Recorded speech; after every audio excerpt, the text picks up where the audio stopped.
everyone, back at it again in my little yellow kayak. I just launched the kayak.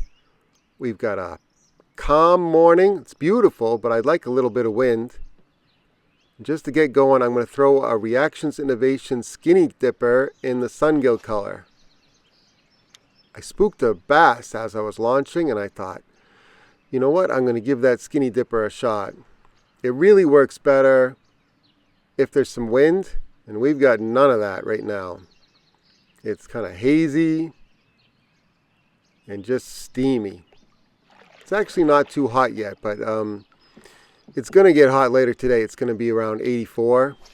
And I think after this heat wave comes through, we're going to be getting some topwater fish pretty soon. So that's something to look forward to. But right now, I'm just going to see if any fish at all will go after this swim bait. And the way I fish it is I cast it out and reel it in fairly quickly. That's a 6.3 to 1 gear ratio reel.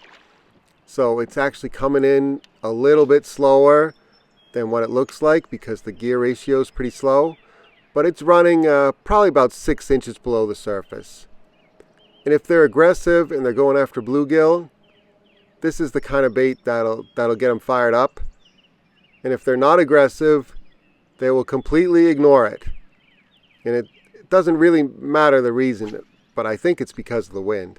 But you'll know in the first 5 or 10 minutes if they're on it or not. And it's still pretty early, and I just wanted to give it a shot before I switch to some more finesse stuff to deal with the lack of wind. The only thing that I dislike more than an east wind for fishing bass is no wind at all. And that's what we've got right here. So we're going to try to make the most of it and figure them out. So I threw around that Reactions Innovation Skinny Dipper for a while, and I didn't even get a sniff with it. And that means I have to punt and switch gears. And so I'm going to paddle across the lake, regroup, start again. Paddling's always easier in fast forward mode. So we'll stick with this for just another second and then get back into the fishing. Alright, I'm fishing the eastern shoreline, and there's still a little bit of a shade line here, and that's what I'm trying to fish. I'm throwing a small fluke. It's called the Bass Assassin Shad.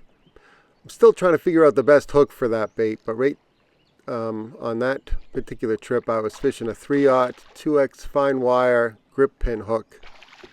And that worked okay, but it's still not the perfect hook. It's a 4-inch bait, but it's made heavier with more plastic in the belly slot. So you have to go through a lot of plastic to set the hook. And with my BFS rod, I just don't have a lot of power to set through all that plastic. So I'm still trying to figure out the best way to rig that bait. And it might be a nose hook is the best way for that bait, or a heavier power rod to compensate for the extra plastic.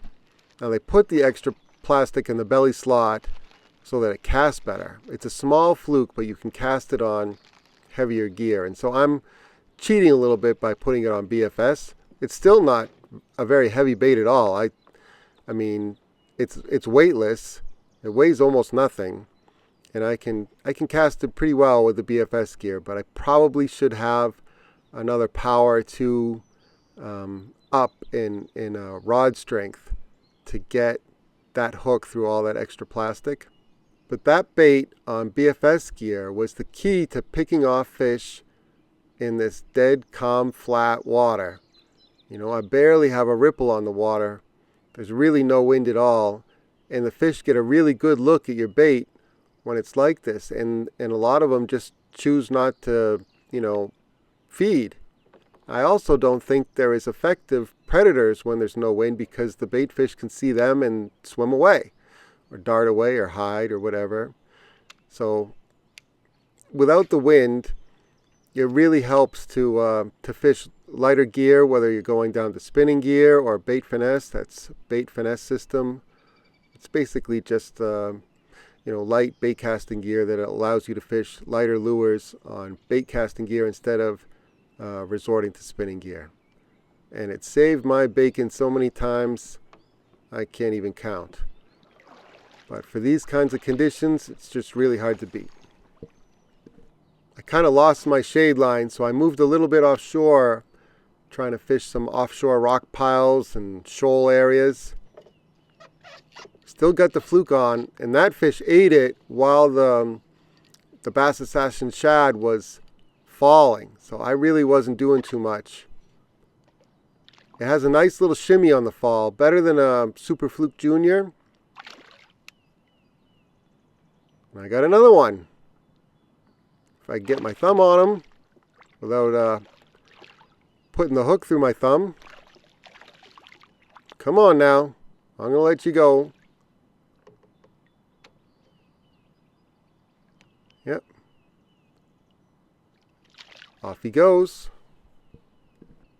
This next fish, I saw some kind of disturbance on the water. I thought it was a bluegill at first, but I was thinking maybe there'll be a bass underneath the bluegill. It was just like a little ripple on the surface. So I cast out there, started twitching my fluke, which is really a Bass Assassin Shad, and I had one on, but something about the hook set or that hook coming through the plastic, I mean, I dropped a lot of fish I should have hooked on this trip, and I don't know if they were hitting it funny or I just wasn't getting the hook penetration through all that plastic, or I need a different hook. I need to do something different though. Here I am, I'm checking the hook, making sure it's out, and yeah, that should have stuck them. On this next clip it happened again. Still got no wind. I got the idea though that I was fishing the Bass Assassin Shad a little bit fast, so I'm trying to fish a little bit slower. I'm coming through some deeper weeds off of this rocky shoal area. I'm trying to keep that shad just above the weeds. Try to hook a fish like that, and he had it.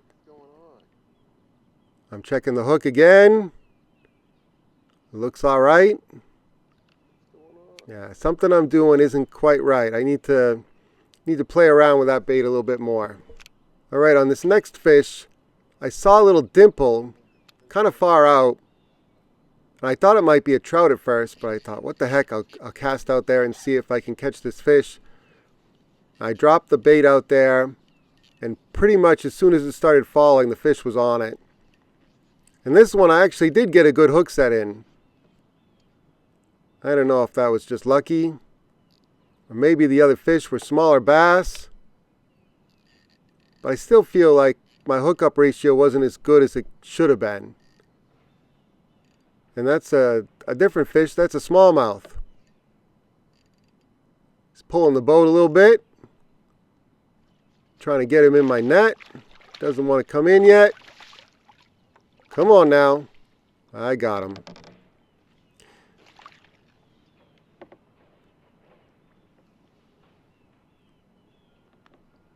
Easy release with that single hook.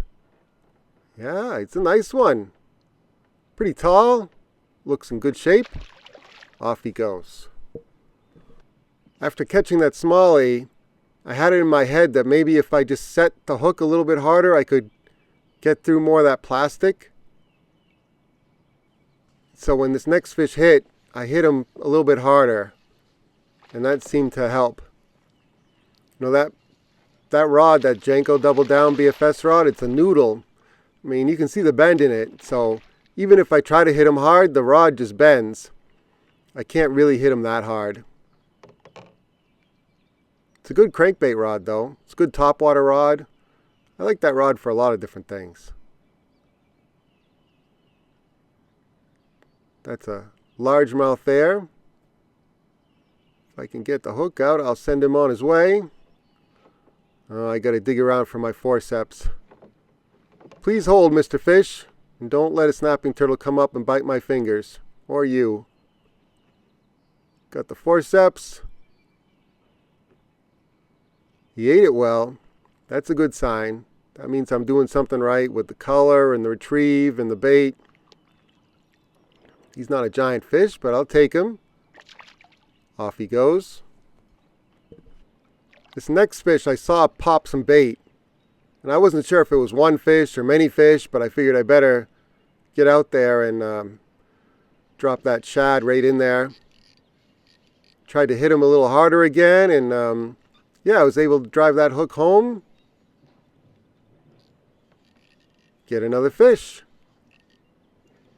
Maybe I just wasn't setting hard enough before to get through that plastic, or maybe I'm starting to wear out that bait a little bit. It's getting a little easier to set the hook. See how that rod just bows up? They have a real hard time shaking the hook once that rod bows up on them. As long as you keep the line tight and that rod bent, usually they won't be able to shake that hook. The rod just takes all of that, those head shakes and jumps and everything. That one ate it well too. I had to go for the forceps again.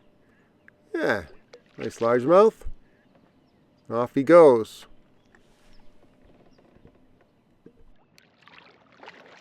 Alright, I had a good morning of fishing out here. Thank goodness I brought that Bass Assassin Shad and the BFS rod. That really saved the trip. These mornings with no wind at all, they can be really tough.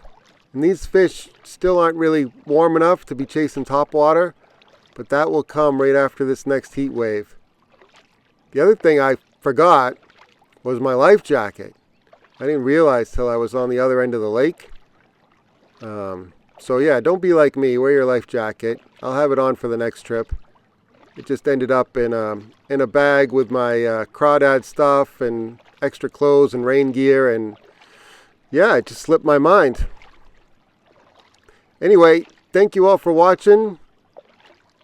I'll list all the gear in the video description just like all my other videos, so you can duplicate the same stuff I was doing on your home waters.